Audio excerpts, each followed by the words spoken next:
Hey guys, how you doing? Well, I'm finally back. I'm gonna be doing my labor and delivery story video today. If I don't get it done today, I'm not gonna get it done at all. Baby's sleeping right now, so I should be able to get it done before she wakes up. But anyways, let me go ahead and start. I was 39 weeks and 3 days when I had my last appointment. And my appointment was like 1:45 or 2 o'clock, I think.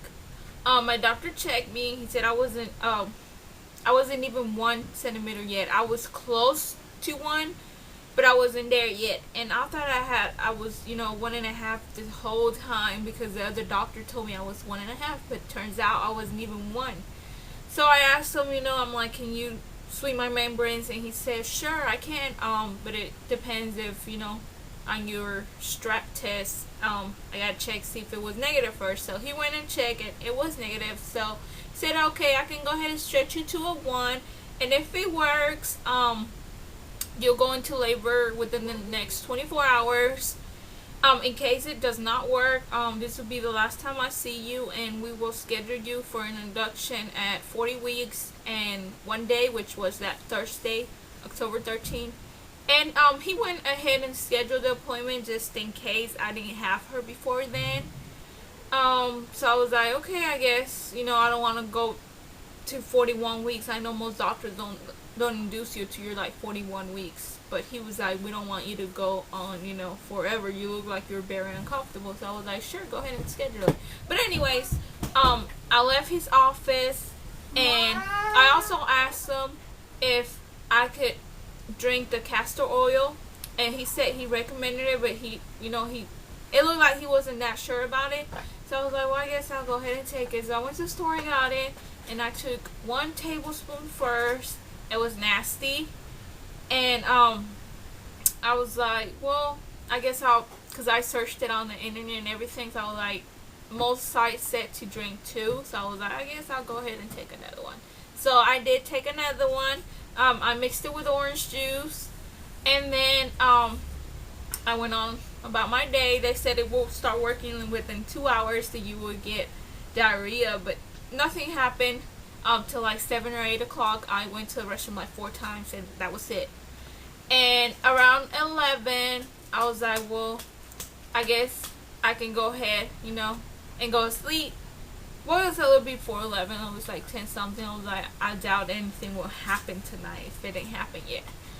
So around 10:30 or so, I started having contractions. At first, they didn't feel like contractions. They felt like menstrual cramps.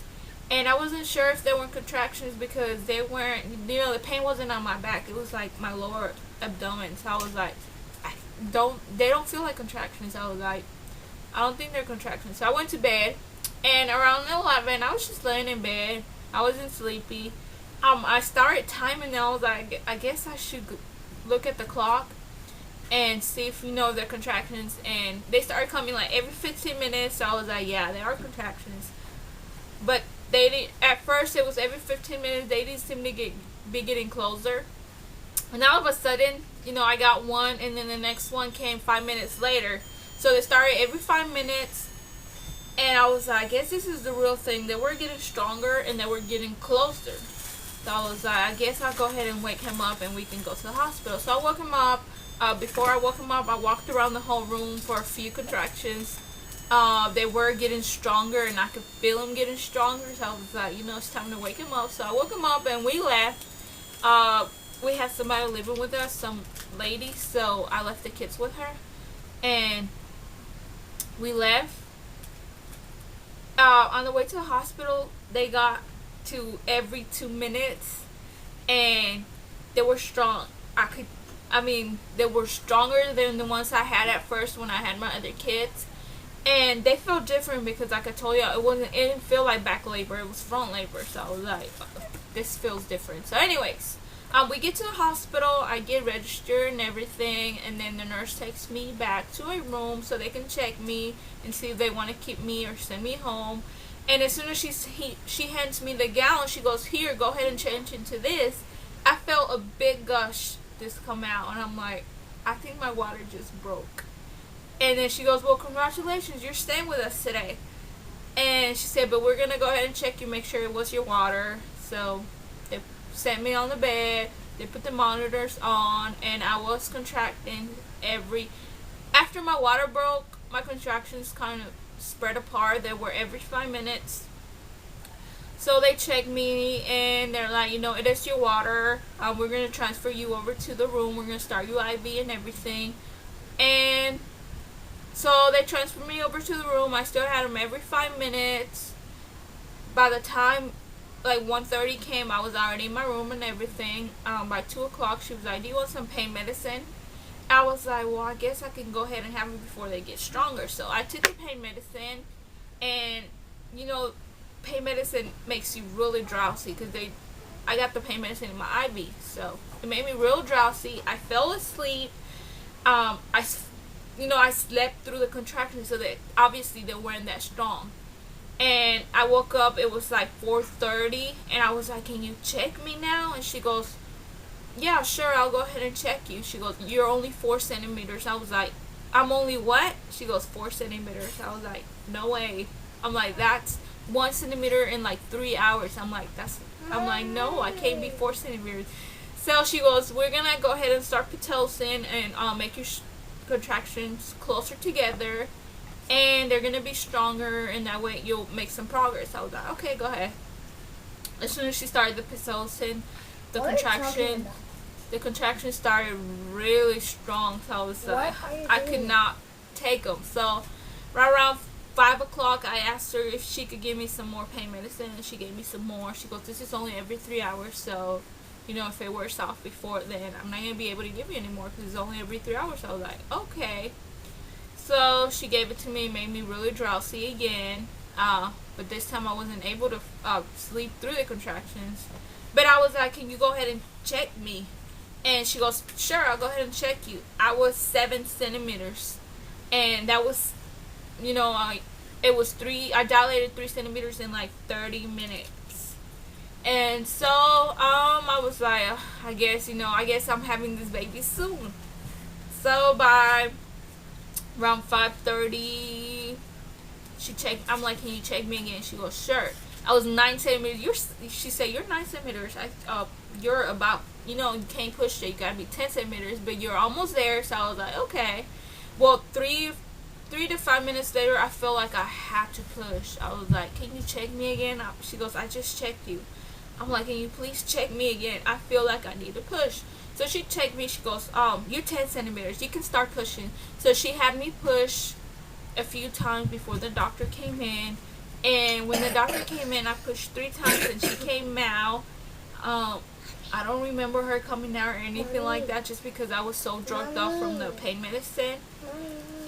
And so she, he didn't even, I don't think, I asked him, I'm like, did you cut the umbilical cord? He goes, no, the doctor went ahead and cut it, and they wrapped her up, cleaned her up, and then they handed her over to him. I wasn't, yes, Mama.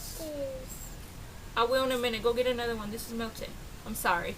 But anyways, so when I turned to my side, he had her in his arms. I don't remember the time. I didn't remember anything. I was out of it.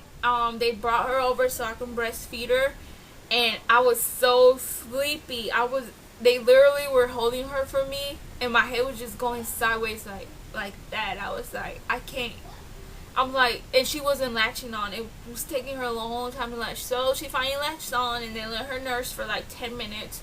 They're like, okay, we're going to go ahead and transfer you over to your room. And he said, well, I'll be back. I'm going to go and get the babies, my other kids, and we'll be back, to see the baby. And it was only like, it was like 7 in the morning when he left. So he left. So they came, they brought me up to the room, and then they took the baby, and they said they had to get her in the nursery and everything. So when they... It's not melted. I will in a minute. Let me finish my video.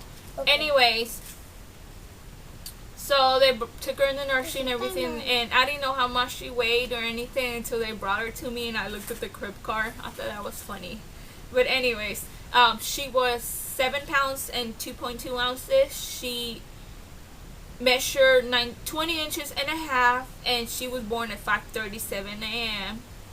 and she's wonderful. I mean, I love her.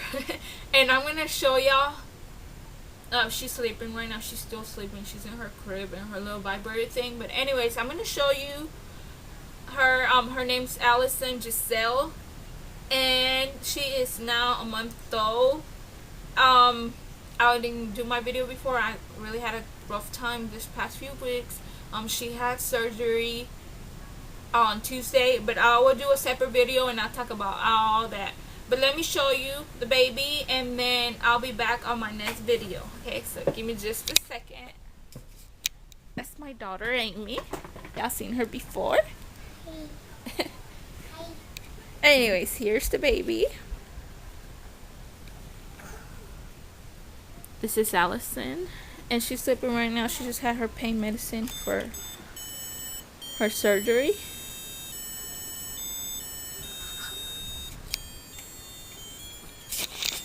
But okay, guys, I guess that's it. Y'all take care, and I'll see you guys next time. Bye.